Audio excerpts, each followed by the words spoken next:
Hello everybody, welcome to the Labyrinth of Limitations. This is a little labyrinth where I thought it would be fun to look at the connections between scales and the scales of chords again. And I just keep revisiting this and finding beautiful things to see, and there's a lot. And we're going to dive into minor 2/5s.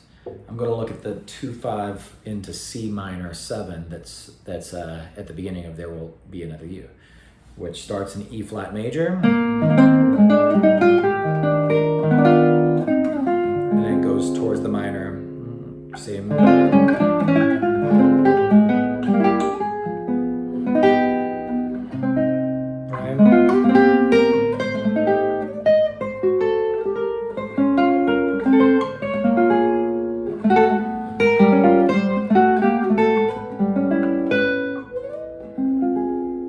so on. And then maybe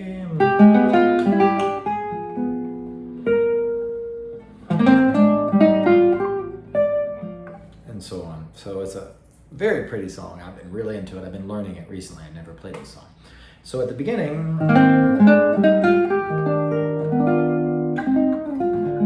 here's the 2, and then it goes G7 to C minor. So that's a 2 is D minor 7 flat 5, which is F minor 6, and G7, which in this case I'm doing a lot of A flat minor 6. So here's F minor 6,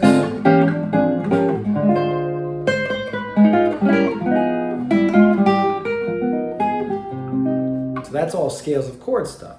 But what I practice a lot and I'm really into, and it helps me with my single note playing, is so I see F minor 6 as the 6 on the 5 for B flat 7. And when I play B flat 7 into the 3rd of G, I'm doing what Barry recommends for a minor 2/5. So I play the dominant 7th scale a third up, a minor third up from G7. So here's G7. So instead of playing G7, which has a very major sound, I do B flat 7.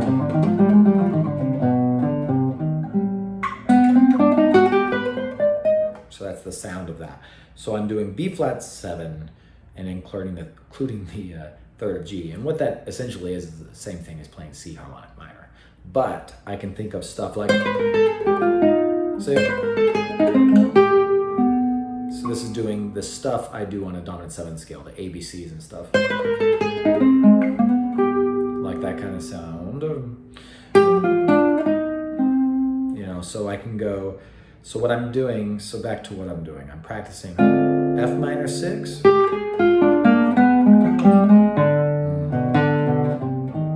So I'm doing F minor 6 and seeing it in relation to B flat 7. And every chord, every little shape I play of F minor 6, I see in relation to B flat 7. So this, here's B flat 7. So that's that, and then maybe same, but I might,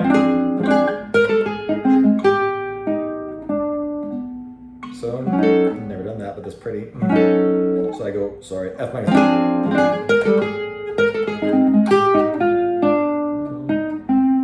So that's just doing B flat.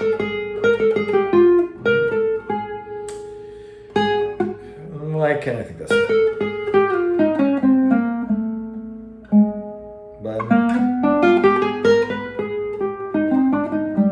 so that is seeing F minor 6 in relation to B flat 7, which could be found, or and ending on that B natural. So stuff like that.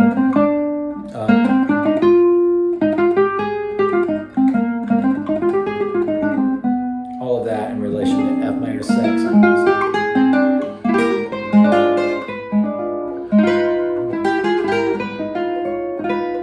So then when I get to the tritones minor, A flat minor 6, I'm seeing it in the exact same relationship. So here's F minor 6, and I'm seeing it into,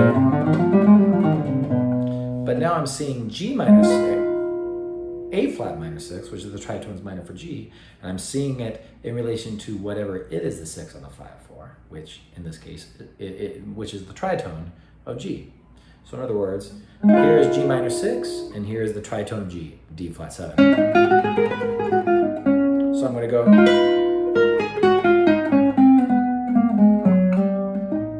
See,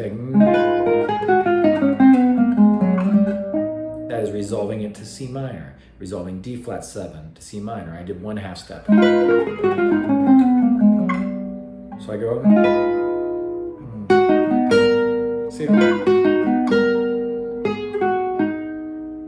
So that would be doing going down. I played A flat minor 6, and then I went down the important arpeggio off of scale degree 7 of D flat 7. So, which is B major. So instead of G flat minor 6, so I could go like, so what I did here was I did F minor 6 for the 2, and I thought B flat, this is scale degree 2 of B flat 7, and then I went to scale degree 7 of D flat 7, which is really cool, I think. So, whoops. Or,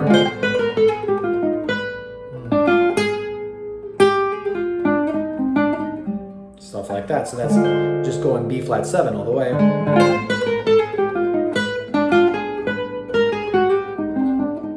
Stuff like that. I could go every scale position. So what I'm trying to say is that F minor 6, which is D half diminished 7, D minor 7 flat 5, I'm seeing in relation to D flat 7, so that's right. F minor 6, or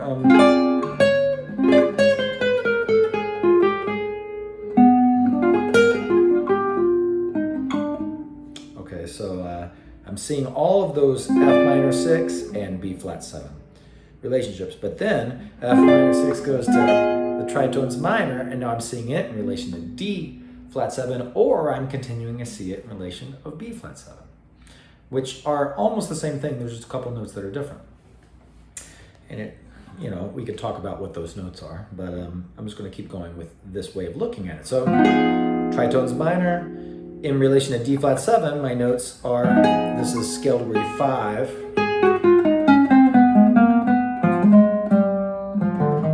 So that is seeing that as scale degree 5 on D flat 7. Now I'm going to see this note, this G sharp or A flat, in relation to B flat 7, and it's scale degree 7. So that's pretty.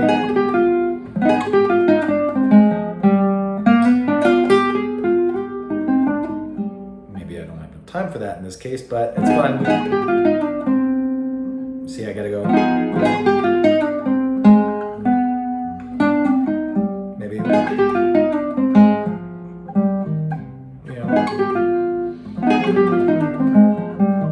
Sorry, just working that out. But that is seeing G7 in relation to B flat 7. So I might go like, and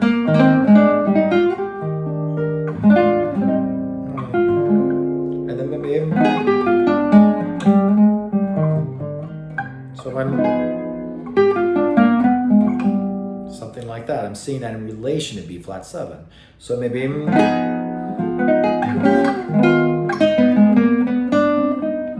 so I'm seeing here, I went down the scale of scales. That was, I don't have enough time for that though. So,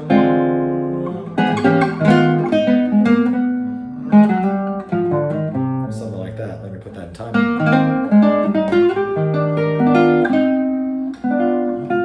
Sorry, and then ends something like that could kind of work. Maybe little sounds. Maybe like.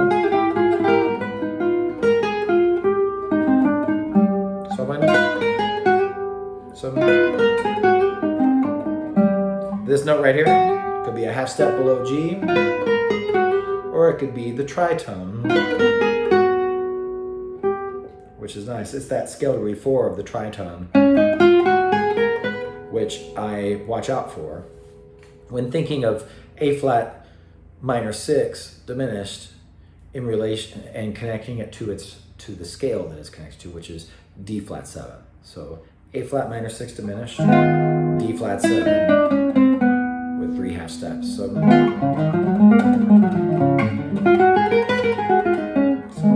I'm connecting that. When thinking of that, there's a really important difference between these two scales.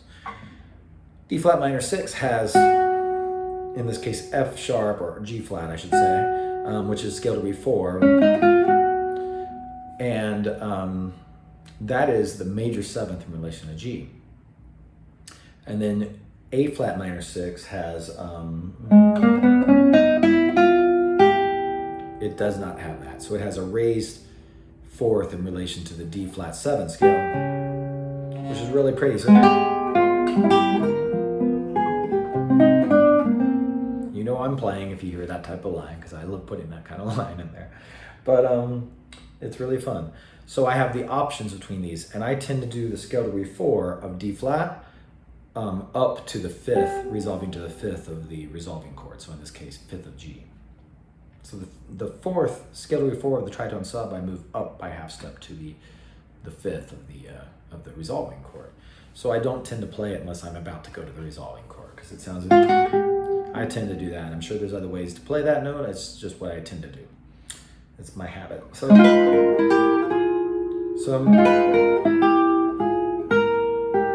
see, I don't have that. I have this note instead of, those are the sounds. So there's all these little ways of exploring these, but the number one thing I guess I just wanted to say, I went a little longer, and I might not do diagrams here, I'm just kind of sharing this concept, is I'm seeing F minor 6, but I'm also seeing B flat 7 in relation to that together. So really what I'm doing then is I'm really viewing F minor 6 as a contrapuntal exploration of B flat 7, which is what it is, if I treat it that way. And then I'm treating A flat minor 6 as a contrapuntal exploration of D flat 7.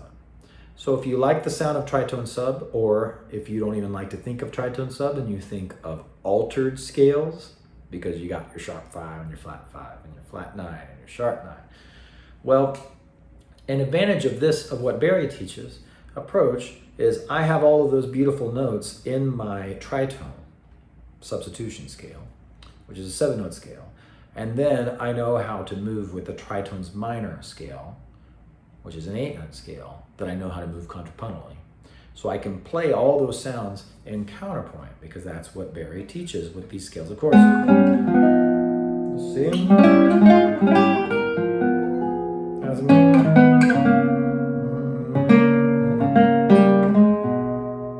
There's beautiful sounds.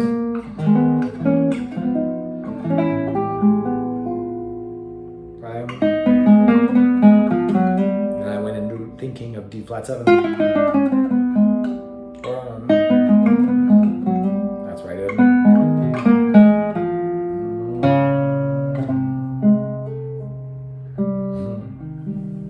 Anyway, I hope that this has been fun to look at. There's a lot there, but seeing your minor 6s, really connecting them to the 6 on the 5 and seeing how those fit together, and then seeing your minor 6 chord in relation to that dominant 7th that we use in the minor key. In this case, I'm seeing my tritones minor over G7 in relation to B flat 7, ending on the 3rd of G. And I think that stuff is just super fun and beautiful. So thank you for watching. No diagrams for this episode, but I'll have those for the next one, and keep practicing.